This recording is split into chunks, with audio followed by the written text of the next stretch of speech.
Hello, everybody. Good morning. And now, again, step towards English. तो हम लोग preposition की चर्चा कर रहे थे ना। आज हम लोग फ्रॉम और विथ की चर्चा करेंगे। इसमें क्या हम लोगों को पढ़ना है, एक्चुअली क्या होता है कि फ्रॉम का जनरल मीनिंग से होता है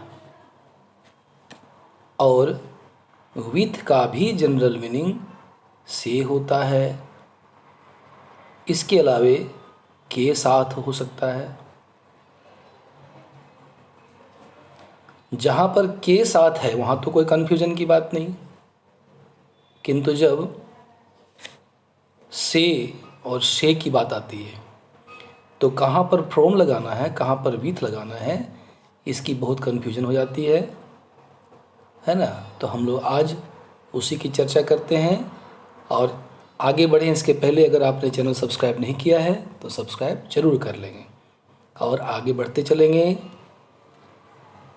तो देखें, चलिए एक एग्जाम्पल की चर्चा करते हैं हम लोग। फर्स्ट एग्जाम्पल क्या है? We see from with our eyes. आप क्या कहेंगे? जनरली मैंने देखा है स्टूडेंट्स, अभी तक बहुत सारे स्टूडेंट्स को मैंने देखा है कि वो जब से की बात आ गई, से हम लोग आँखों से देखते हैं तो बस फ्रॉम का यूज कर देते हैं, है ना। और वो क्या हो जाती है, बात गलत हो जाती है। हम लोग आँखों से देखते हैं, अगर कहेंगे we see from our eyes तो गलत हो जाती है। इसका मतलब है कि आप समझ गए यहाँ पर विथ होना चाहिए। चलो ठीक है, सी द नेक्स्ट एग्जाम्पल। लड़का छत से गिर पड़ा। अब यहाँ से है the boy fell down with the roof from the roof.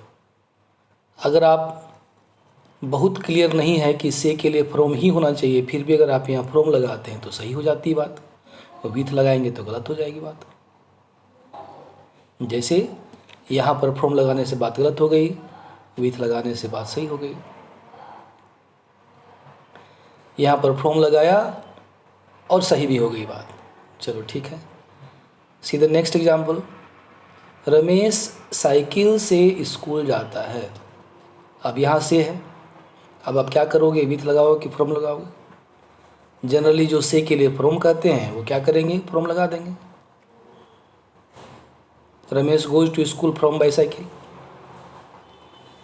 अंदाजी टक्कर मारेंगे तो कभी फ्रॉम कर दिए तो कभी विथ कह दिए। एक्चुअली यहाँ पर विथ और फ्रॉम दोनों ही गलत हो जाएंगे। तो इन कन्फ्यूजन से बचने के लिए क्या करना है कि हम अगर फ्रॉम को और विथ को अच्छी तरह समझ लें तो फिर सारी समस्याओं का समाधान हो जाएगा, क्या है ना। तो लेट्स सी, चलो देखते हैं कि फ्रॉम कहाँ और विथ कहाँ यूज होता है। हम लोग इसको पूरी तरह से समझ लेंगे। चैनल सब्सक्राइब करते चलना है,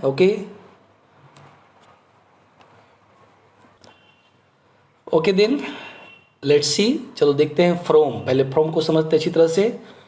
तो फ्रॉम शोज द प्लेस और पॉइंट ऑफ डिराइवेशन और ओरिजिन। ओरिजिन उत्पत्ति, डिराइवेशन उत्पत्ति, द प्लेस और पॉइंट ऑफ डिराइवेशन और ओरिजिन, कि किस स्थान से कोई वस्तु क्या हो रही है, डिराइव हो रही है या ओरिजिन उत्पन्न हो रही, उत्पत्ति स्थल, है ना। कौन सा स्थल, उत्पत्ति या उद्गम का बिंदु। उद्गम आप लोग पढ़े होंगे, जहाँ से कोई नदी निकलती है उसको, उस स्थान को उद्गम कहा जाता है। तो उद्गम दूसरी चीज़ों में भी, जहाँ से वो वस्तु शुरू हो रही है वहाँ से जहाँ से वो निकल रही है। ओके, तो समझें। सीधे एग्जाम्पल, द गंगा डिराइव्स और appears from the Himalayas. Ganga Himalaya से प्रकट होती है, निकलती है, उत्पन्न होती है। तो इसका डिराइवेशन का पॉइंट, ओरिजिन का पॉइंट क्या है, द हिमालयाज। तो देखो उसके पहले हमने क्या लगाया, from. Okay, next example, he comes और hails from a well to do family, वह एक संपन्न परिवार से आता है, मतलब एक संपन्न परिवार में वो उत्पन्न हुआ है। ओके, वेल टू डू संपन्न धनी। Bread is made from floor, आटे से रोटी बनती है। तो ब्रेड का डिराइवेशन प्लेस कहाँ है, डिराइवेशन का कहाँ से है, ओरिजिन फ्लोर से, आटा से। इस तरह से हमने क्या देखा कि ओरिजिन या डिराइवेशन का जो पॉइंट है उसके पहले हमने फ्रॉम का यूज़ किया। आई think it must be very clear. ठीक है, और आगे समझते हैं। फ्रॉम जहाँ पर उसका मीनिंग से आता है उसकी चर्चा हम लोग कर रहे हैं कि से के अर्थ में कहाँ का आएगा।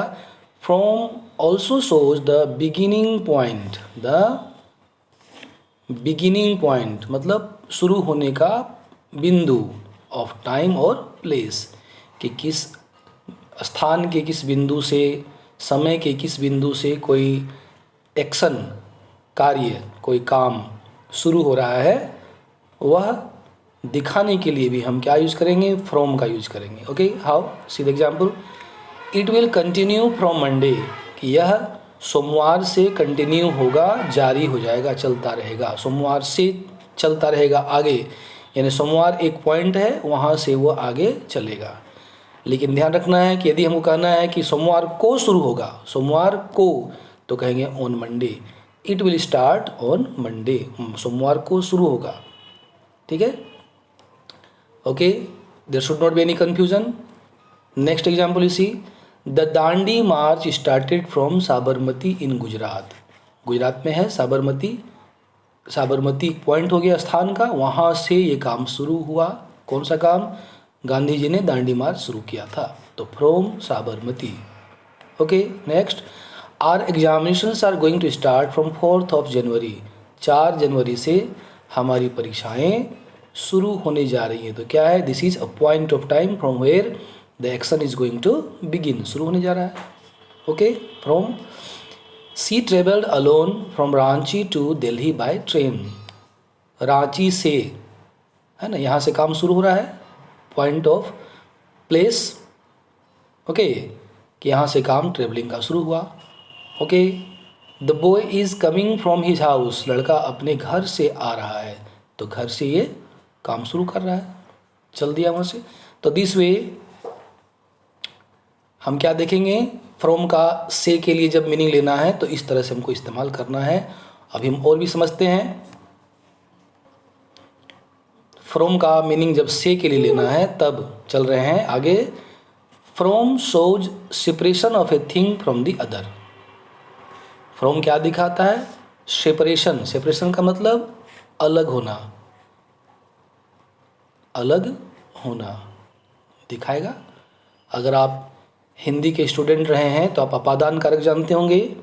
अपादान कारक में क्या होता है, जब एक वस्तु किसी दूसरी वस्तु से अलग होती है तो जिससे अलग होती है उसको हम कहते हैं अपादान कारक। और उस अपादान कारक के पहले हमको इंग्लिश में फ्रॉम का यूज करना है। हिंदी में से, जैसे लड़का पेड़ से गिर पड़ा, तो कहाँ से अलग हो रहा है, पेड़ से, इसलिए पेड़ का द ट्री और उसके पहले from. The boy fell down from the tree, अलग हो रहा है पेड़ से। Okay, very simple. The Ganga comes out from the Himalayas. Ganga Himalaya से निकलती है, अलग हो रही है हिमालय से, from. The boy met with an accident while returning from school. लड़के के साथ दुर्घटना हुई जब वह स्कूल से लौट रहा था, तो देखो स्कूल से अलग होने की बात हो रही है उसकी, so from school. I think it is very clear. ठीक है,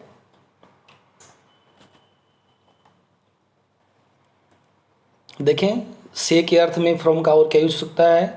from is use to show difference. जब हम किसी से अंतर दिखाने की बात करते हैं, अंतर, है ना, तो हम अंतर दिखाने के लिए भी फ्रॉम का यूज करते हैं, डिफरेंट, डिफरेंस के साथ। कैसे, he is different from his brothers in his conduct. He is different, वह अलग है, किससे? अपने भाइयों से। किससे अलग है? अपने भाइयों से। तो हिज ब्रदर्स के पहले मैंने फ्रॉम लगाया। किसमें? इन हिज कंडक्ट, अपने व्यवहार में, अपने भाइयों से अलग वो है। My books are different from yours, मेरी किताबें अलग है तुम्हारी वाली से from. Each one was, sorry here should be capital E, each one was different from the others, प्रत्येक, हर कोई दूसरे से अलग था। ओके, तो दिस वे फ्रॉम का यूज से के अर्थ में हम डिफरेंस दिखाने के लिए किए। क्लियर? आगे देखते हैं। फ्रॉम से, from can also show reason, कभी कभी कारण भी दिखाता है, लेकिन किस तरह का कारण दिखाता है ये हमें समझ लेना होगा। जैसे ही डाइड फ्रॉम सिकनेस, वह बीमारी से, बुखार से मर गया। ओके, लेकिन ध्यान रखना है कि जब बीमारी का नाम आ जाए तो हमको फ्रॉम नहीं ऑफ का यूज करना है। ही डाइड ऑफ मलेरिया, वो मलेरिया से मर गया। Okay, the old man died from prolonged disease, कारण क्या था मरने का? प्रोलॉन्ग्ड डिजीज, लंबी बीमारी से मरा। फिर अगर हम बीमारी का नाम देंगे, but he died of tuberculosis, वह ट्यूबरक्लोसिस जिसको हम लोग शॉर्ट में टीबी कहते हैं, टीबी की बीमारी, क्षय रोग से मर गया। Okay, very clear? आपने फ्रॉम समझ लिया होगा, फ्रॉम का यूज कहाँ होता है जनरली। अब हम उसको डिफरेंट दिखाएंगे किस तरह से विथ के साथ, कि वो अलग कैसा है, किस तरह से है, दिखते हैं। विथ का यूज हम से के मीनिंग में लेते हैं, फ्रॉम का यूज से के मीनिंग में ले लिया हिंदी में।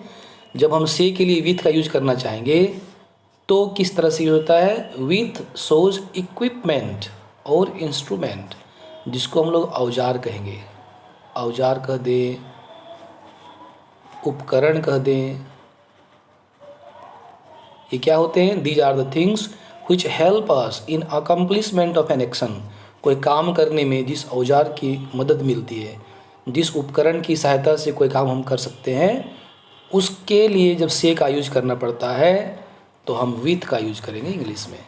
अगर आप लोग हिंदी की बात समझेंगे तो हिंदी में करण कारक होता है। कौन सा कारक? करण कारक।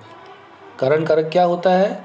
क्रिया के संपादन में, क्रिया के होने में जो सहायक होता है, जो औजार होता है, इंस्ट्रूमेंटल होता है, हम उसके साथ से का यूज करते हैं, और इंग्लिश में उसके लिए विथ का यूज करेंगे। That is very simple. तो समझें, सी राइट्स विथ अ पेन, वह कलम से लिखती है। देखो पेन क्या है? लिखने के काम के लिए इंस्ट्रूमेंट है, औजार है, तो हमने विथ का यूज कर दिया। अगर इसका यूज हम करें कि लिखने के लिए कलम का इस्तेमाल किया जाता है, तो a pen is used to write, ऐसा नहीं करना है, उसके साथ विथ लगाना पड़ेगा, तभी सेंटेंस पूरा होता है। A pen is used to write with. आगे चलें। We see with our eyes, हम लोग अपनी आँखों से दिखते हैं, तो our eyes are here instruments, ये औजार हैं देखने के लिए। The wood cutter chopped wood with an axe, लकड़हारे ने कुल्हाड़ी से लकड़ी काटे, छोटे छोटे टुकड़े किए, तो ये an axe, that is an instrument, so with आ गया उसके पहले। Next, he conquered all the difficulties with his honest endeavour, उसने जीत लिया सारी समस्याओं को विथ हिज ऑनेस्ट इंडिवर, अपने ईमानदार प्रयासों से, मेहनत से।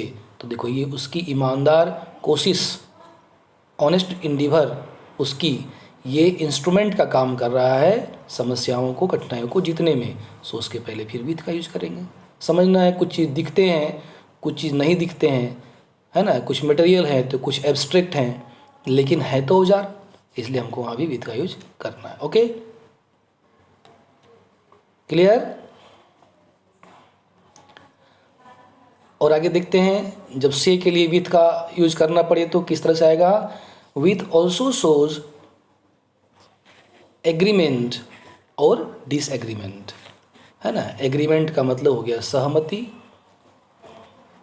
और डिसएग्रीमेंट हो गया असहमति या नाराजगी, है ना, या असहमति। ठीक है, तो इसके लिए हम कैसे यूज करेंगे? जिसके साथ एग्रीमेंट हो, सहमति हो, जिसके साथ नाराज़गी हो, उसके पहले हम विथ का यूज करेंगे व्यक्ति के लिए, है ना। देखते हैं, समझते हैं इसको इसी तरह से। कैसे? I am agree with you, मैं तुमसे सहमत हूँ। किसी व्यक्ति से सहमत हैं, उसकी सहमति है, उसके साथ दोस्ती है। I am agree with you, मैं तुमसे सहमत हूँ। और अगर कहना पड़े कि तुम्हारी बात से सहमत हूँ, तुम्हारे प्रस्ताव से सहमत हूँ, तो कहेंगे I am agree to your proposal. तो आदमी के साथ with I am agree with you, और उसके बाद से प्रस्ताव से I am agree to your proposal. Okay, next, he was angry with you, वह तुमसे क्रोधित था, तुमसे क्रोधित था। लेकिन अगर कहना पड़े कि तुम्हारे व्यवहार पर, he was angry at your rude behaviour, तुम्हारे खराब व्यवहार पर वह क्रोधित था। तो angry with person, angry at behaviour, और मैटर, किसी बात पर, किसी व्यवहार पर। Agree with person and agree to matter और proposal. Okay, must be clear. आगे समझते हैं। और अब देखते हैं विथ का यूज कंपेनियन दिखाने के लिए भी होता है। अब से नहीं चलेगा, हमने देख लिया फ्रॉम और विथ का, जहाँ से के लिए मीनिंग आता है, कन्फ्यूजन होती है, वो क्लियर हो गया है। तो विथ के कुछ और भी यूज हैं, जिसमें एक यूज है कि विथ का के साथ हिंदी में के लिए यूज करना है। विथ ऑल्सो शोज कंपेनियन, साथी दिखाता है, साथ, जो साथी है उसको दिखाएगा। कैसे? I am going to the fair with my father, मैं मेला जा रहा हूँ विथ माई फादर, अपने पिताजी के साथ, के साथ। Man with the whole living world is in danger due to incessant pollution, आदमी with the whole living world, संपूर्ण सजीव संसार के साथ, इज इन डेंजर, खतरे में है। क्यों? ड्यू टू इंसिसेंट पोल्यूशन, लगातार होते प्रदूषण के कारण पूरी दुनिया के साथ, सजीव संसार के साथ, कौन? आदमी भी खतरे में है। तो किसके साथ? आदमी का साथी कौन है? The whole living world. So with उसके पहले आ गया। The child appeared in the school with his parents, बच्चा स्कूल में प्रकट हुआ, उपस्थित हुआ, पहुंचा विथ हिज पेरेंट्स, अपने पेरेंट्स के साथ। तो बच्चे के साथी कौन है? हिज पेरेंट्स, इसलिए उसके पहले भी था गया।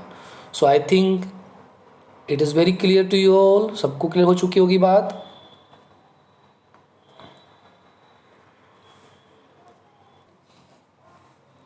तो इस तरह से हमने क्या कंक्लूजन निकाला, क्या निष्कर्ष पाया हमने, कि जब से का यूज करना पड़ेगा से के लिए, तो वहाँ कन्फ्यूजन होती है फ्रॉम और विथ में।